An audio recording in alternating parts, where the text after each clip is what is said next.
Aleluya. A su nombre, dale fuerte palmas al Señor. Acomódese en la silla, por favor. Trate de buscar un lugar donde sentarse y para que pueda estar cómodo.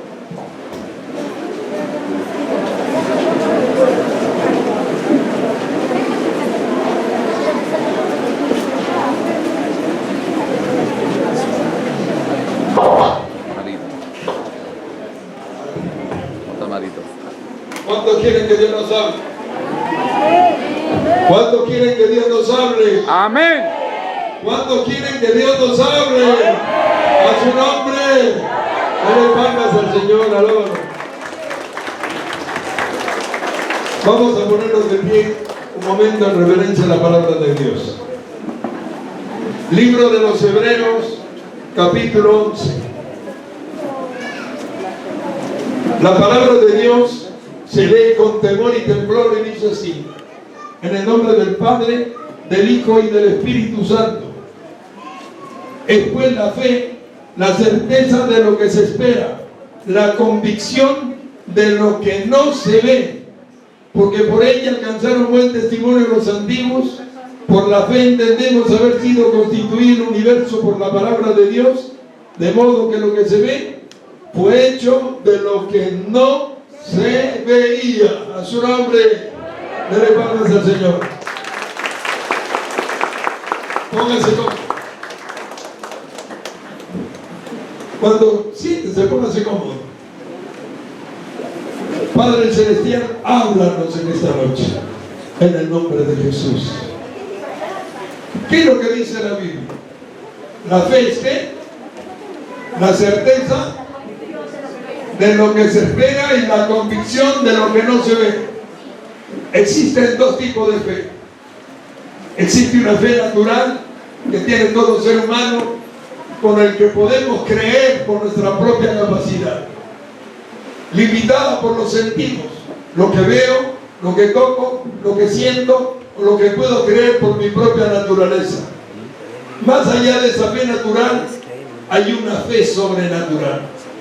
Dice 1 Corintios 2:5, para que vuestra fe no esté fundada en la sabiduría de los hombres, sino en el poder de Dios, para que la palabra imposible no existe. A su nombre. Aleluya. ¿Cómo se recibe esta fe? La Biblia dice en el libro de Romanos, capítulo 19, si confesares con tu boca que Jesucristo es el Señor, y creyeres en tu corazón que Dios le levantó de los muertos, serás salvo, porque con el corazón se cree para justicia y con la boca se confiesa para salvación. Cuando damos este paso de fe, ese es el momento donde Cristo comienza a habitar en el corazón del cristiano. ¿Qué dice Efesios 3:17? Para que habite Cristo en el corazón de los cristianos, a fin de que arraigados y cimentados en amor, seáis plenamente capaces de comprender con todos los santos cuál sea la anchura, longitud, profundidad y altura del amor de Cristo, que excede a todo conocimiento humano. A su nombre. Aleluya. Hermano, dice la palabra de Dios que cuando usted da el primer paso de fe, usted se convierte al aceptar a Jesús no solamente en hijo de Dios, como dice Juan 1:12, que los que le recibieron y los que creen en su nombre les dio potestad de ser hechos hijos de Dios, sino también se convierte en templo del Espíritu Santo. 1 Corintios 6:19 dice: ¿o ignoráis que vuestro cuerpo es templo del Espíritu Santo, el cual está en vosotros, el cual tenéis de Dios, y que no sois vuestros, pues habéis sido comprados por precio de sangre? A su nombre. A partir de ese momento, el que induce al creyente a esa fe sobrenatural es el Espíritu Santo. Ahora, cuando usted se entrega a Jesús, Dios reparte a cada creyente una medida de fe. ¿Qué dice Romanos 12:3? Ahora su Biblia, miren. Digo pues, por la gracia que me da a cada cual que esté entre vosotros, que no tenga más alto concepto de sí que el que deba de tener, sino que piense de sí con cordura, conforme a la medida de la fe que Dios ha repartido. Ahora la pregunta es esta: ¿esa medida de fe que Dios le ha dado está limitada? ¿Está limitada? No, porque el alimento de la fe, ¿cuál es? ¿Qué dice Romanos 10:17? La fe viene por el oír, y el oír por la palabra de Dios. A su nombre. Amén. ¿Cuál es el otro alimento de la fe? Usted sabe que a lo largo de toda su vida cristiana, todas las pruebas y luchas que usted pasa, ¿qué propósito tiene? Dios es masoquista y lo quiere ver sufrir. No. ¿Sabe lo que Dios está haciendo? Le está procesando como al oro fino. Dice en el libro, hermanos, en el libro de la Escritura dice que Dios nos está puliendo como al oro fino. Dice, para que sometida a prueba de vuestra fe, primera de Pedro 1:7, más preciosa que el oro, el cual aunque perecedero se prueba con fuego, sea hallada en alabanza, gloria y honra cuando Cristo se manifieste. Mire, cuando usted saca oro de las minas, el oro sale adherido a metales y minerales, y lo meten en hornos de fuego a muy altas temperaturas para separar la pureza del oro. Y la fe vale más que el oro, porque con fe se consigue cualquier cosa. Con fe se consigue lo que sea. Jesús dijo, al que cree, todo le es posible. Todo. A su nombre. Entonces, esa es la razón por la que todo el caminar cristiano somos probados y procesados. Ese es el tema, esa es la razón. Dios nos va procesando y probando para sacar lo que no sirve de nosotros, a fin de que nuestra fe comience a despuntar, a fin de que nuestra fe comience a brillar como el oro fino. Amén, hermanos. Amén. A su nombre. Aleluya. Ahora, dice la palabra de Dios, por ella alcanzaron buen testimonio los antiguos, los cuales cambiaron lo visible por lo invisible, lo material por lo espiritual, lo que se veía por lo que no se veía. Amén. Abraham salió de la tierra de Harán. Primero salió de Ur de los Caldeos con su padre Taré. Luego llegaron a la tierra de Harán, y en el camino había muerto uno de sus hijos, el padre de Lot. Y llegaron a Harán, Lot, Abraham y su esposa Sarai. Amén. Y dice la Biblia que Dios le habló a Abraham y le dijo que saliera de la casa de su padre y de su parentela a la tierra que él le había de mostrar. Y le prometió que si le hacía caso, todo lo que pisara la planta de sus pies se lo daría por herencia. Y Abraham dejó todo. Abraham abandonó todo y salió sin nada a vivir en tiendas de campaña en una tierra muy peligrosa, porque era la tierra de los amorreos, amonitas, moabitas, filisteos, jerjeseos y cuanta tribu pagana había en aquel tiempo. Y comenzó a habitar entre sus territorios en tiendas de campaña, que con solo cortar el toldo usted entraba y lo mataba. Pero aquel que lo llamó era poderoso para protegerle. Amén, hermano. Poderoso para salvarle. Y por eso Abraham salió confiado. Y Dios cumplió su promesa. Y lo hizo un hombre muy, pero muy rico. A su nombre. Tenía tanto ganado y tanto oro y tanta plata. Pero ¿sabe qué? Abraham cometió un error. Dios le dijo que dejara su parentela. Y él pensó que no había nada de malo en ir con Lot. Y al final, los pastores de Lot comenzaron a pelear con los pastores de Abraham. Y tuvieron que separarse. Cuando Dios hace que Abraham y Lot se separen, es ahí donde Dios comenzó a forjar el ministerio de Abraham como padre de la fe. A su nombre. Denle palmas al Señor.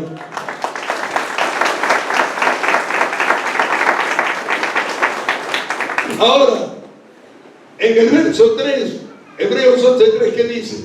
Por la fe entendemos haber sido constituido el universo por la palabra de Dios, de modo que lo que se ve fue hecho de lo que no se veía. Quiere decir que el mundo invisible de Dios existió primero. Y de ese mundo invisible salió todo lo que usted ve hoy día. Así es. Dice Isaías 55:11, así será mi palabra que sale de mi boca y no volverá a mí vacía, sino que hará lo que yo quiero y será prosperada en aquello para lo que me envíe. Jehová envió su palabra y fueron hechos las Pléyades, el Orión, la Osa Mayor, la luna, las estrellas, el universo y todo lo que existe en este mundo. ¿Y sabe lo más interesante? Que todos los elementos que usted conoce no solamente fueron creados por la palabra de Dios, están reservados por la misma palabra que lo creó. Ahora subite, segunda de Pedro 3:7, ¿qué dice ahí? Los cielos y la tierra que ahora existen están guardados y reservados por la misma palabra que los creó. Por eso usted levanta sus manos y le dice: en el nombre de Jesús, sal fuera. Y los demonios tienen que salir. ¿Por qué Él lo prometió? ¿Por qué muchas veces no contesta? Hermano, porque no saben usar la palabra. La sangre de Cristo tiene poder y quiere que los demonios salgan con sangre. Jesús dijo: en mi sangre o en mi nombre. Dígame, de repente estoy confundido. ¿En mi sangre o en mi nombre? Entonces, ¿qué pretende con la sangre? La sangre sí sirve para limpiar pecados. La sangre sí liberta, protege, porque los hebreos echaban sangre en los dinteles de su casa para que el ángel de la muerte no los toque. Pero los demonios no salen con sangres, salen en el nombre.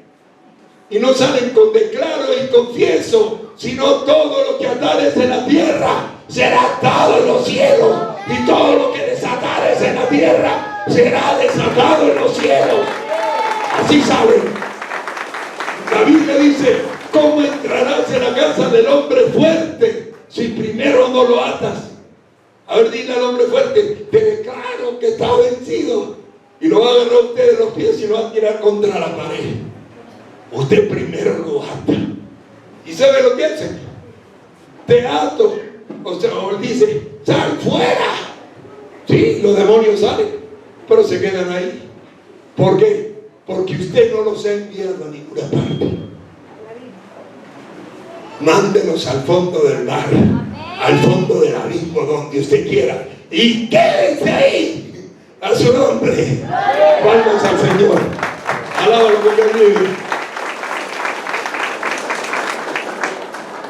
Entonces, ¿qué ocurre?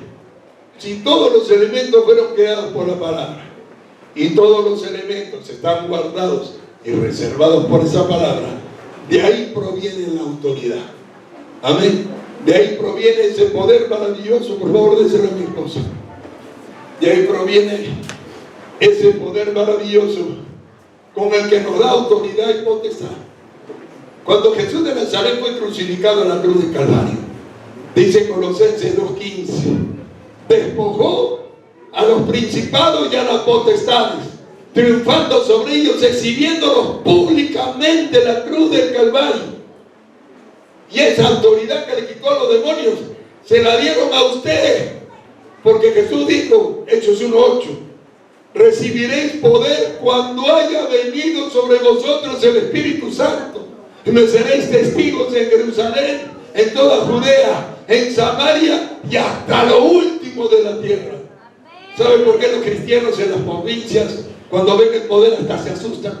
Voy a ministrar a la hija de él, ahí nomás. ¿Saben por qué?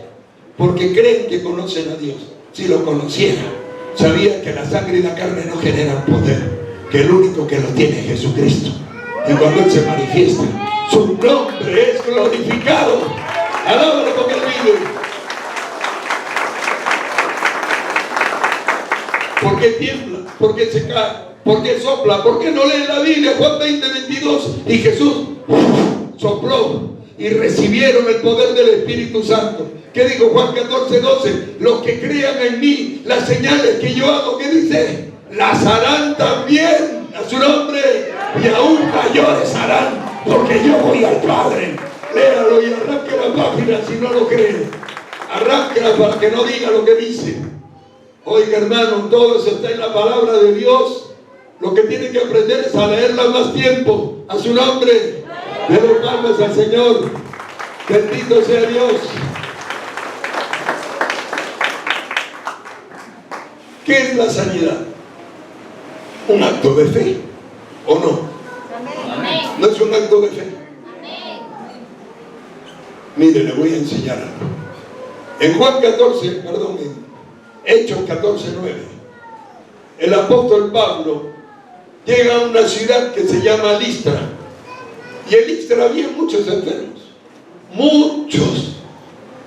Pero en una esquina había un cojo. ¿Cuál era su virtud?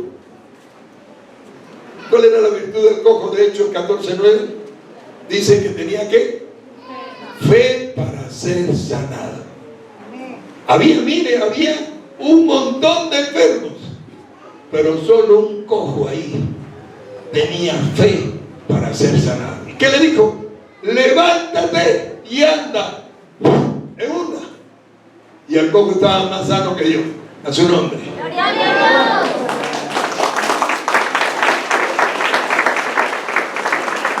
Por eso Hebreos 11:6 dice: sin fe es imposible agradar a Dios.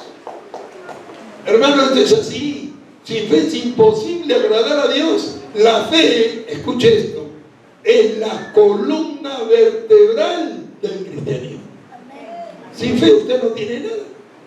Cuando usted duda de que Dios se mueve, toca, bautiza, sana, liberta, usted está mostrando su relación verdadera con Dios. Y es muy mala. Porque cuando es buena, usted se conecta con el Espíritu Santo en una. Tengo 3 días nada más. Y ya hay unos 60 que ya fueron tocados por la presencia de Dios. ¿Por qué? No porque usted sea diferente, sino porque le abrieron la puerta de su corazón. No es porque usted sea distinto, sino porque quisieron creerle al Señor y Él los tocó.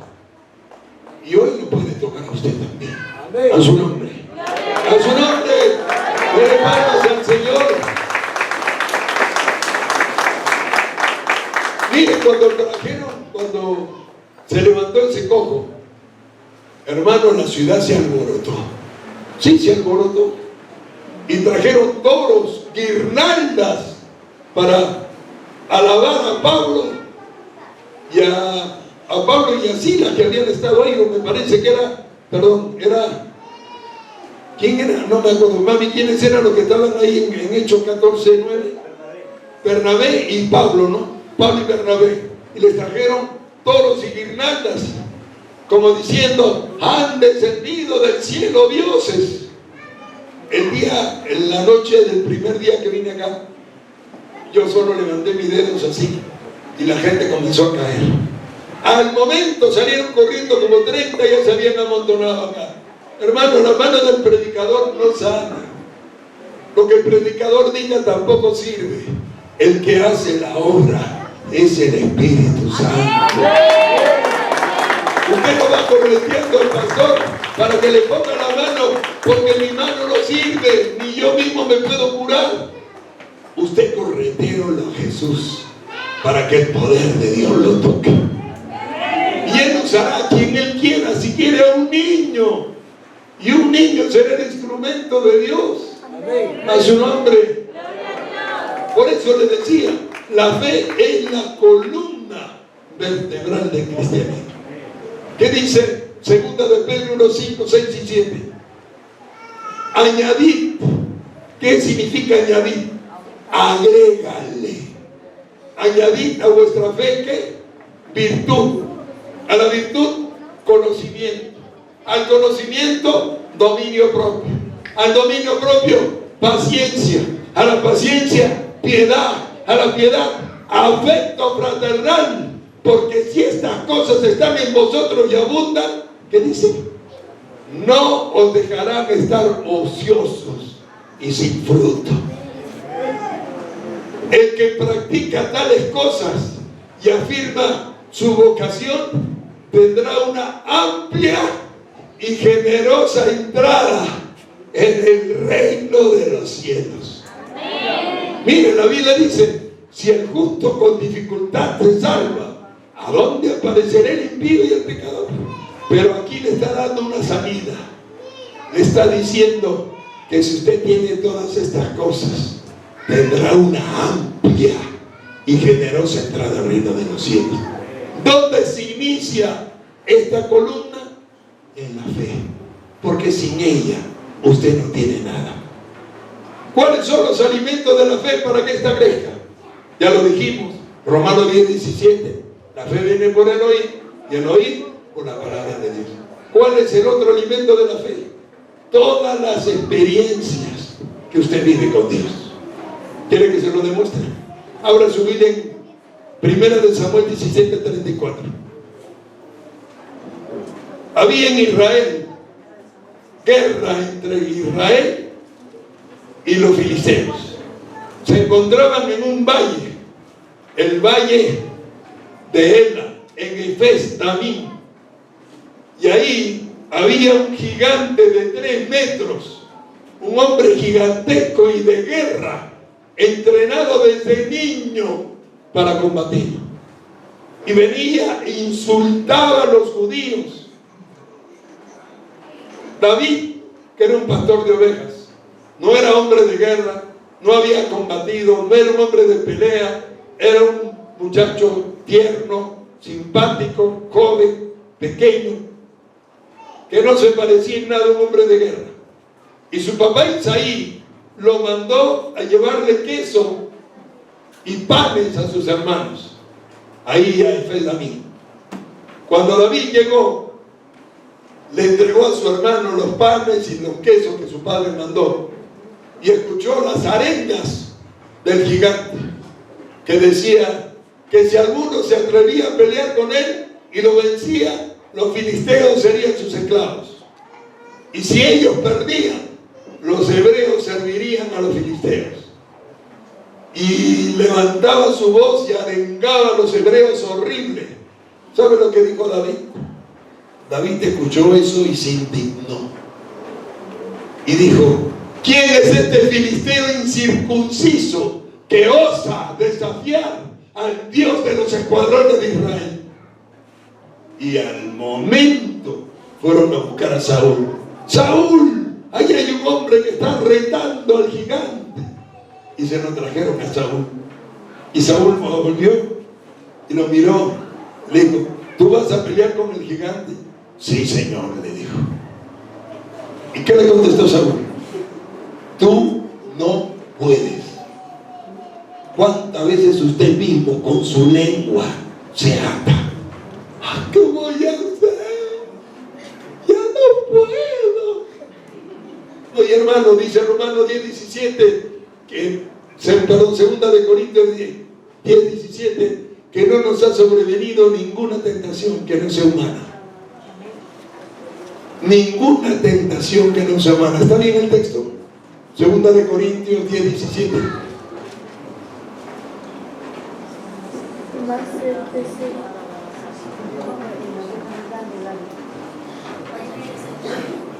¿Está bien? Más el que se gloria, se gloria. No, pues, mami, ¿me puedes dar el texto? Que no nos ha sobrevenido ninguna tentación que no sea humana. Primera de Corintios 10:13, disculpa.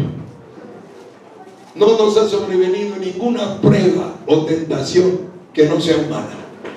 Porque fiel es Dios, que no nos dejará ser probados más de lo que podamos resistir o soportar. Y juntamente con la prueba dará la salida. Así que no puede decir usted: no puedo. ¿Sabe por qué estaba Saúl quebrado? Porque Saúl se había dado cuenta que Dios lo había abandonado. Ya no le hablaba ni en sueños, ni por profetas, ni por nada. Y Saúl estaba asustado porque se dio cuenta que Dios le había dado la espalda. Y por eso ni él mismo se atrevía a salir a pelear contra el gigante, ni él mismo. Así que la fe de Saúl estaba por el suelo. Pero David le dice, tú no puedes, porque tú eres muchacho y ese es un hombre de guerra. ¿Y sabes lo que le contesta David? Mírenlo, 17:34 de Primera de Samuel. ¿Qué le dice Saúl? ¿Qué le dice David? Le dice, tu siervo era pastor de ovejas, y cuando venían a atacar a las ovejas, un oso, tu siervo lo mataba. A ver, mate un oso. ¿Sabe cuánto pesa un oso gris? 700 kilos. ¿Sabe a qué velocidad se desplaza? 65 kilómetros por hora. ¿Y sabe cómo combate? Combate en dos patas. Y tiene unas garras tan grandes que de un zarpazo le arranca la cabeza. A ver, mate un oso si puede. Y le dijo, y venían leones, y tu siervo lo mataba. A ver, mate un león. Vamos a hacer una pruebita. Lo metemos a usted en el cuartito con un león unos 10 minutos, a ver quién sale. Sale con su palito de diente. Estaba bueno el almuerzo. Oiga, si usted puede matar un oso y puede matar un león, el filisteo quedó chiquito. Por eso David le dijo, Señor, tu siervo mataba leones y osos. Y no dice que usaba armas, dice que lo tomaba de la quijada y le reventaba la boca, le rompía la quijada y lo mataba. ¿Sabe la fuerza que necesita usted para romperle la quijada a un león o a un oso? Vaya pensándolo, a su nombre. Cuando Saúl escuchó esto, ve y Jehová esté contigo. Ahí sí le creció la fe a Saúl. Ve y Jehová esté contigo, y le dio su armadura. El muchacho se puso la armadura y no podía caminar porque nunca la había usado. Clan, clan, clan, clan, puro fierro. Le dijo, Señor, perdóname, no la sé usar, me la puedo quitar. Anda como quiera, le dijo Saúl, y se sacó la armadura. ¿Y qué agarró? Un bolso con unas cuantas piedras del arroyo, y salió corriendo a la meta de combate. Y cuando el filisteo vio un enano rubio, flaquito, pensó que se estaban burlando de él. Te voy a dar tu carne a las aves, y hoy mismo te comerán las aves del cielo. Y él le contestó, tú vienes contra mí con espada y jabalina, mas yo vengo contra ti en el nombre de Jehová de los ejércitos, y él te entregará hoy en mi mano. Esto es convicción. Hoy él te entregará en mi mano. Hermanos, lanzó la piedra y la piedra le pegó en la cabeza.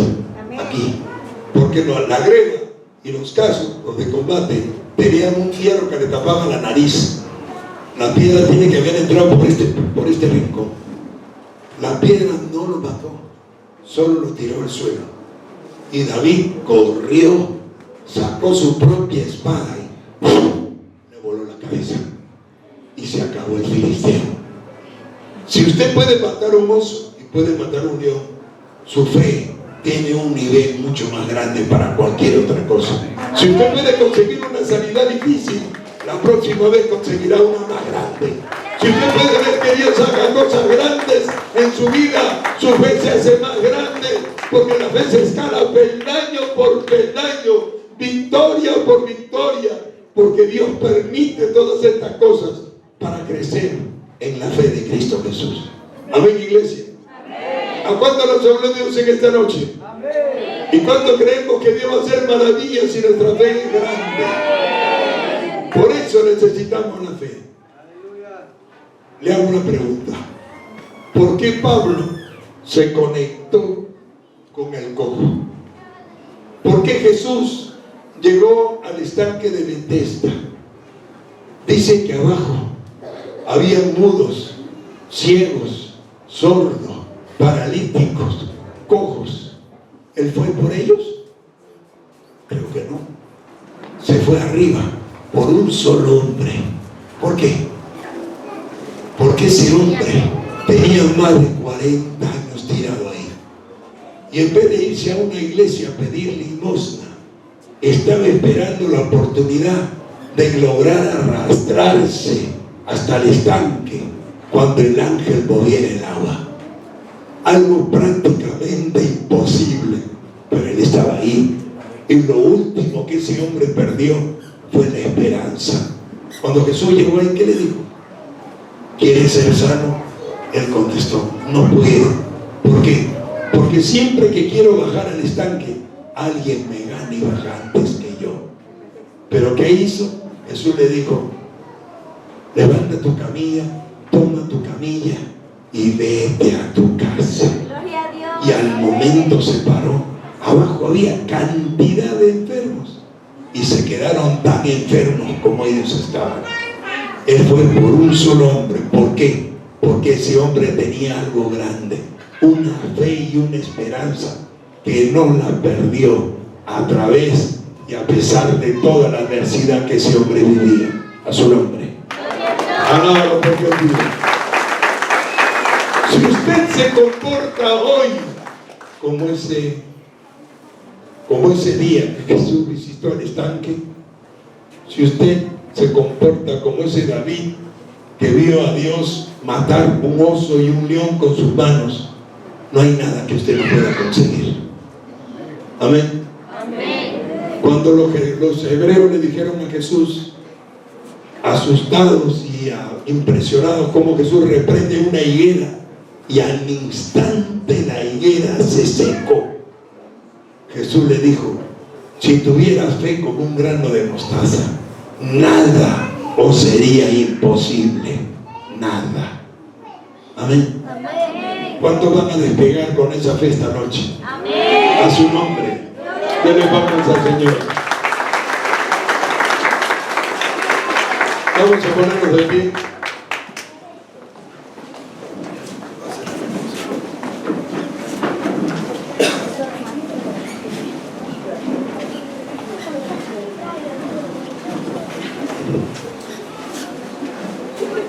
La unción que usted va a ver esta noche es muy grande. El problema no es la unción, son ustedes. Mire, cuando yo con mi esposa hacíamos los ayunos largos, veíamos videos de todos los ministerios: Claudio Freixo, Benny Hinn, Jorge Ortega, Jorge Raskin, Carlos Anacondia, y veíamos Catherine Kuhlman. Veíamos uno de cada uno de los milagros que Dios hacía por medio de estos hombres y mujeres de Dios que había levantado. Y un día vi al pastor Freixo, que llegó a un estadio en Ecuador, y levantaba sus manos y tocaba unos cuantitos. Y yo lo vi en una campaña en Argentina, que levantaba su mano así, y la mitad del estadio se venía abajo. Y entonces yo me preguntaba, ¿tendrá menos unción? ¿Será la unción? No era la unción, era la gente, hermanos. Era el pueblo. Cuando el pueblo es duro, Dios no se puede mover. Cuando el pueblo le cree, este lugar se va a volver un manicomio. Así que no depende del pastor Gustavo. Yo no puedo hacer nada. No depende de mí, depende de lo que Dios quiera hacer hoy, aquí y ahora. Amén. Yo solo le digo una cosa: usted pone en el Facebook Pastor Gustavo de la Borda y va a ver ciegos, mudos, sordos, cojos, paralíticos salir corriendo, caminando. Brasil, Argentina, Venezuela, Italia, Francia, España, países de todas partes del mundo. Mírenlo si no me creen, o ponga en Google Gustavo de la Borda y va a ver todo lo que le estoy diciendo. Esto puede pasar aquí, hoy y ahora. Pero no depende de mí, depende de usted.